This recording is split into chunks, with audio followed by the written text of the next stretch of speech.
Postcard from Dulcie to family, dated 28th March 1981. Dear gang, how are you all keeping? I thought I should write to say hello to you. I understand that you all have done so well at school. Keep up the good work. I wrote a letter to your mum the other day. Has she received it? Must say bye now. Love, Auntie Dulcie.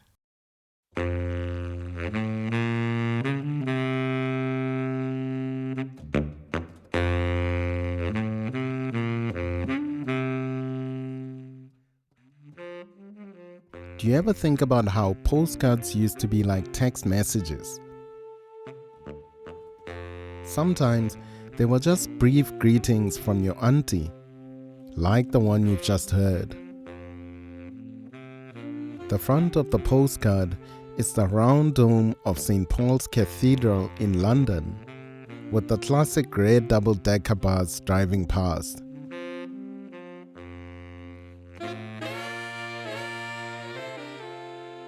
It seems like an ordinary greeting from an aunt on holiday.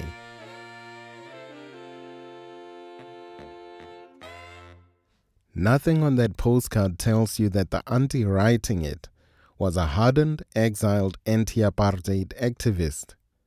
Nothing suggests she was going to be brutally assassinated 7 years and 1 day after writing the card.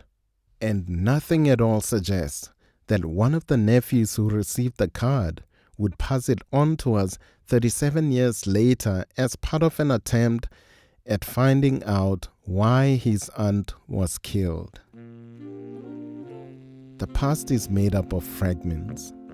You never know which ones will turn out to be important. My name is Neo Rakajani, and you are listening to the first episode of a new podcast series by Sound Africa and Open Secrets. Before we continue, I need to warn you that this episode and the whole series deals with violent and sometimes graphic content. This series is called They Killed Dulcie, and it's a story about the life and death of Dulcie September. Soon, we'll take you to where she was killed in Paris, but before that, you need some context. This is the scene of the crime.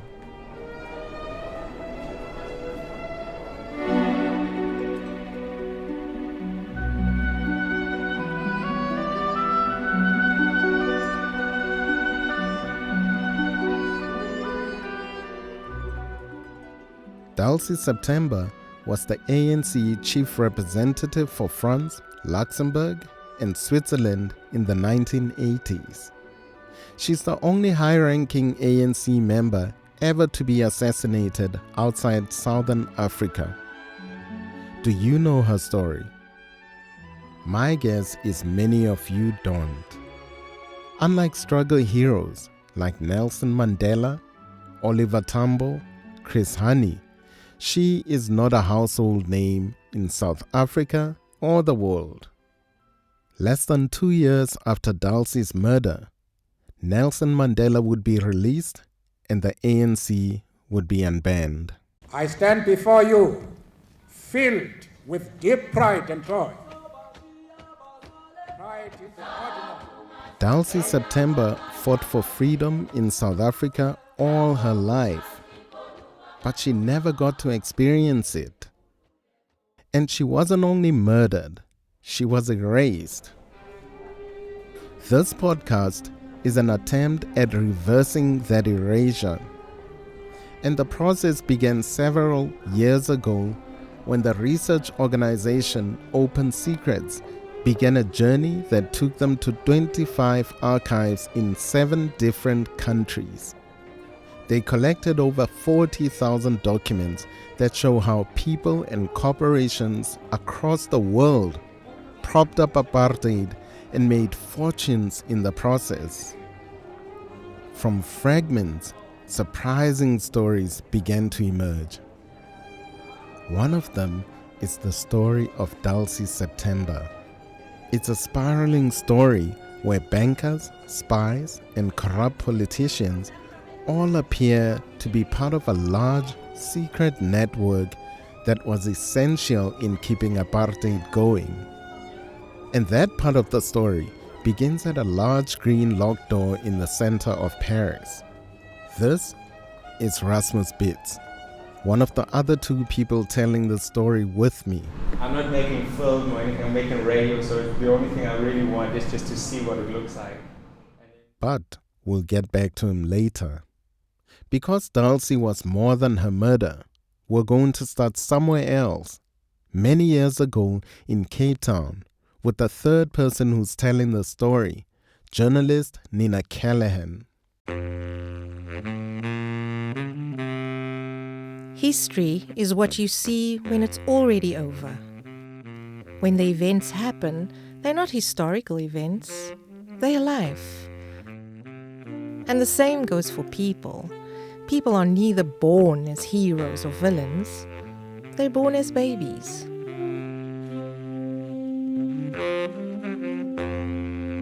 Dulcie Yvonne September was born in Maitland on August the 20th, 1935. This is Michael Arendse. He's the oldest son of Dulcie's sister, Stephanie.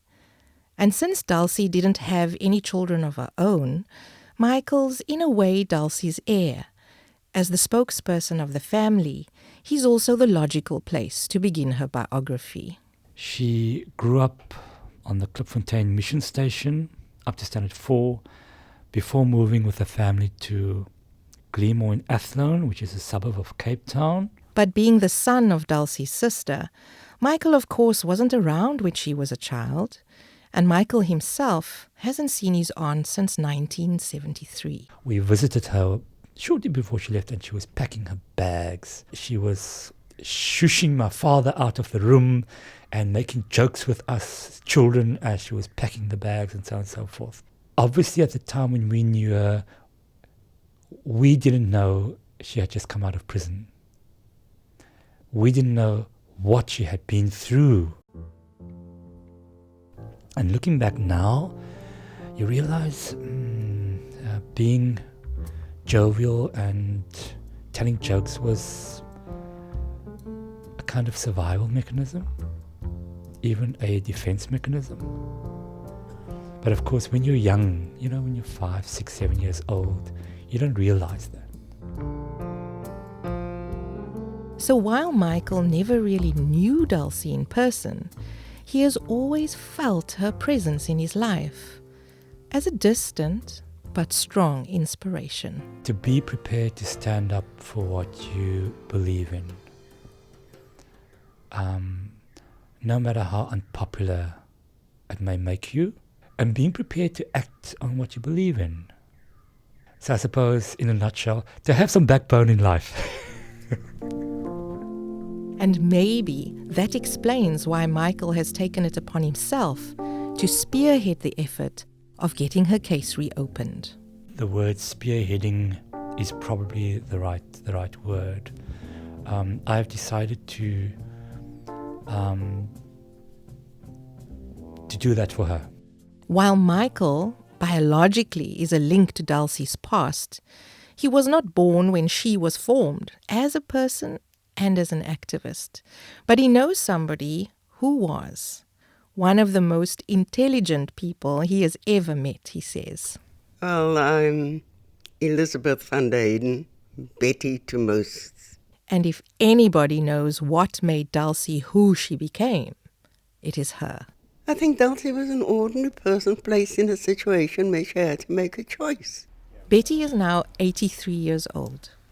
She lives in Heathfield, in a suburb of Cape Town, in a sunlit apartment filled with plants and books.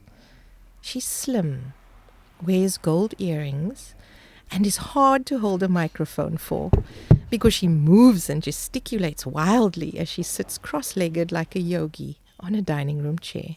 I no longer so quickly jump to conclusions about people and things, but Dulcie's death has the ring of collusion, not just from the enemy side. More than 30 years after her murder, Betty can still only speculate about why her friend was killed. But it's clear to her that Dulcie died because of the path she chose, a path of resistance that Betty put her on many years ago.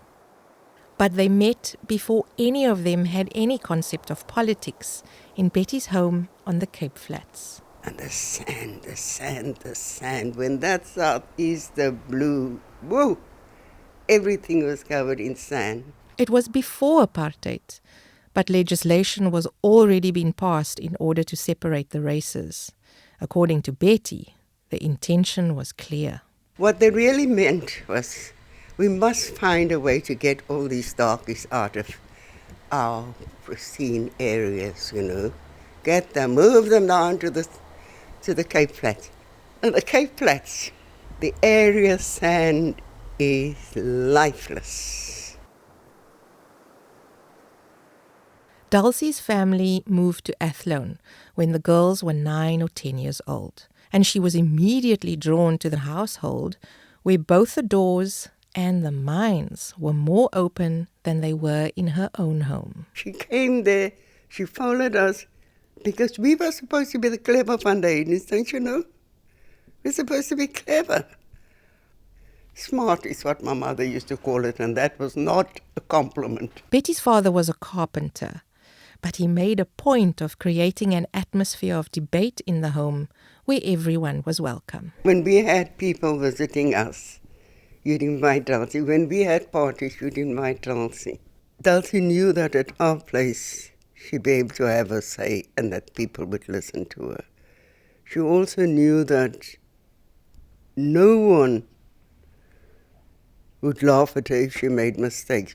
As she was becoming a teenager, Dulcie was attracted to the open atmosphere, but maybe she was also seeking a form of safety she didn't have at home. This is Michael Arendse, Dulcie's nephew again. My grandfather was an abusive man when he had had too much to drink. And I think that relationship just crumbled. I don't think the two of them ever really hit it off. Betty's words are even plainer. Well, her father was an alcoholic, and he beats Dulcie about and her mother. He was a bit softer on Stephanie. Stephanie, this is Michael's mother, was the clever one. She made him look better, you see. She was good. But Dulcie and her mother. Maybe this was one of the first times where Dulcie was put in a situation where she had to make a choice and live with the consequences.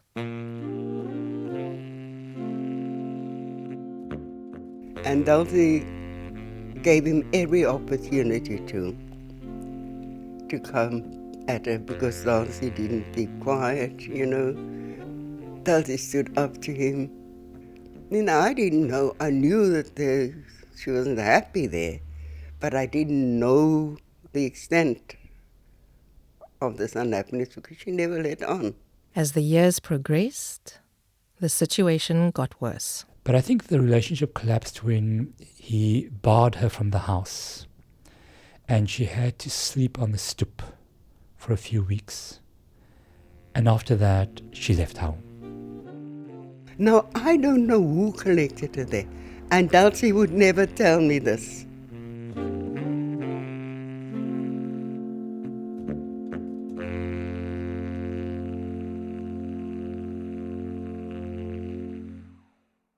Having been kicked out of her childhood home, Dulcie, who now was a young woman, went to live with another friend and began studying to become a teacher. But she had already learned a lesson that would echo throughout her life. Standing up for what is right comes at a price. And she had also learned to accept it. With the young Dulcie separated from her family, it is time to leave Cape Town and the years that shaped her. In the coming episodes, we will trace her journey further. But for now, let's jump ahead to the end of her life. We're going to Paris, where our reporter is trying to get access to a building behind a large green door that is locked. This is Rasmus Bits. It's late summer in Paris. I'm on the busy street of Rue de Petit Écurie. I've arrived without an appointment and also 30 years late. Do you have a contact of somebody? Not at all, I just showed up here. Why? I'm at the address where Dulcie September was murdered. The large green door is locked and nobody answers the doorbell, but I sneak through easily when somebody leaves to go for lunch. At the end of the passage, there are several other doors. The one that leads into the staircase where the ANC office used to be is also locked. But behind another is some sort of a design workshop where no one has ever heard about Dulcie September. I'm not making film or anything, I'm making radio, so the only thing I really want is just to see what it looks like. But they know the code to the door. 1975. Okay. Let me know if it doesn't work. Thank you. The world has moved on many times since activists walked through the passage to visit the ANC here in the 1980s. Besides the fact that I'm certain nobody was blowing steam from electronic cigarettes here in 1988, it's hard to imagine how else it was different or what it was like to walk through here to meet Dulcie at her office at the end of the alley. But I don't have to imagine, because I know somebody who was there at the time. A retired school teacher, writer, activist and a friend of Dulcie September. Her name is Jacqueline de Rance. She still vividly remembers the first time she saw Dulcie 40 years ago. She was beautiful. She was a colored woman, you see. She was tall and she had most astonishing eyes. She had dark eyes, you see, but not very dark, in fact brown, shall I say, and with some gold points in it. And the thing is that when she was angry, and she was sometimes angry, you see, those golden point just flashes, you see, and it's very strange how well I remember her eyes. When the two activists met in 1979, Dulcie September was based in London. She came to France to speak at one of the many conferences the ANC used to campaign at. She was so passionate when she talked about the plight of young children under apartheid that I was really moved, you see. She could describe the situation of the children and the mothers, you see, with their dying children in their arms and that sort of thing with a very simple words, but very moving words, you see. And I couldn't forget her. When Dulcie later moved to France to represent the ANC, Jacqueline, who's also a communist, began working with her, often as a translator, because Dulcie didn't speak French. Where they often met was here, in the back alley office that was the ANC headquarters for France, Luxembourg and Switzerland. Yes, it was right in the center of Paris, you see. It was on the 4th floor. It was just a flat turned into an office, in fact, you see, nothing else but that. It was not very big. It was rather dark, and it was a sort of a beehive sometimes, you see, because whether we were a socialist, a communist, a trade unionist, a young student activist, woman from some feminist movement or whatever, you see, all came to ask Dulcie, you know, what shall we do, and so on, you see, and ask her. So there was a lot of movement in that office. But on the morning of the 29th of March, 1988, the beehive wasn't buzzing yet. Dulcie was alone when she collected the mail, opened the door, and walked into the building at the end of the alley. Did she sense something was wrong when the door behind her closed? I guess nobody will ever know. Maybe she was noticing the painters on the scaffolding who had been working on the building for a while. Maybe they were particularly noisy that morning. To go up to the office, you had the choice, either you go up the stairs, but the stair was very narrow, you know. It was an old building, or you had to take this very old lift. The lift wasn't only old, it was also tiny. Still today, it's in the middle of the stairwell, surrounded by the winding stairs. That morning, Dulcie took the lift. And I'm gonna do the same. It is an extremely small lift. Barely fits one person. And as it set off, lifting her towards the assassins, Dulcie stood alone in the tiny enclosure. I don't know what she was thinking. I hope it was something that made her smile. But chances are she was leafing through the mail she held in her hand. I mean, after all, it was an ordinary day and Dulcie wasn't given a chance to choose her last thoughts as she passed first the second and then the third floor. Choosing one's last thoughts is a luxury reserved for those who see death approaching. Most likely, Dulcie didn't, as the lift came to a halt on the 4th floor and she opened the door. At this point, the picture gets even more blurry. The only ones who are present are either killed or killers. But we know that Dulcie was shot 5 times in the head with a silenced .22 caliber rifle.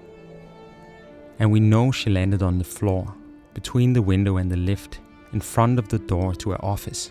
Here, her body was found, surrounded by the mail she'd never read. And that's about all anybody can say with certainty. And not because nobody has tried to figure out what happened. So there is like 8 people who have investigated Dulcie's case. This is Evelyn Grönig. She's a journalist and a writer. And she's written not just 1, but 2 books about the murder of Dulcie September. None of the 8 investigations she refers to has been able to figure out who did it.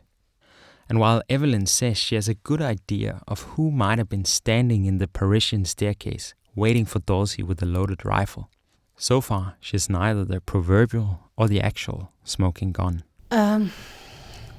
It's speculation. But what she does have is a compelling set of facts. Somebody comes in, shoots her with 5 bullets in the head and manages to leave a very crowded office in a very crowded street in the center of Paris without the police ever having any clue what went on there. Besides the journalist, the South African Truth Commission, the French police, the South African police, and several other investigating authorities haven't found out who pulled the trigger and left Dulcie lifeless on the floor outside her office that morning. And we'll get back to that question, the question of why nobody has found anything. But we can't promise you that we'll name the assassin by the end of this series. And that's partly because the places that might lead us to the trigger man, the intelligence agencies in France and South Africa, are evasive. But also because we don't think the person pulling the trigger necessarily is the most important man to find. Because an assassin, almost by definition, is an extension of the gun he holds. He's a tool, not a cause. We believe there's another question that's more important to investigate. And that question is why. The answer to this isn't simple, but it can be pieced together by starting with the fragments found by Open Secrets in their years of archival research. Fragments that form pieces of a dark and complicated puzzle that we're trying to piece together while the people who remember Dulcie September are still alive. The scene of Dulcie's murder is at the center of a spiraling staircase. It is also in the center of a spiraling story, beginning, in a way, in Athlone on the Cape Flats in the 1930s. From the center, we will follow Dulcie's life and the leads we have to find out why she was murdered. This series is based on the book Apartheid, Guns and Money. It is written by Henny van Vieren from Open Secrets. The next episode is The Spies. Who did they think were killing these ANC people? Did they think it was the fairies? You have been listening to the first episode of the Sound Africa podcast series, They Killed Dulcie. It is made by Open Secrets and Sound Africa. For a full list of who supports our work, go to soundafrica.org and opensecrets.org.za.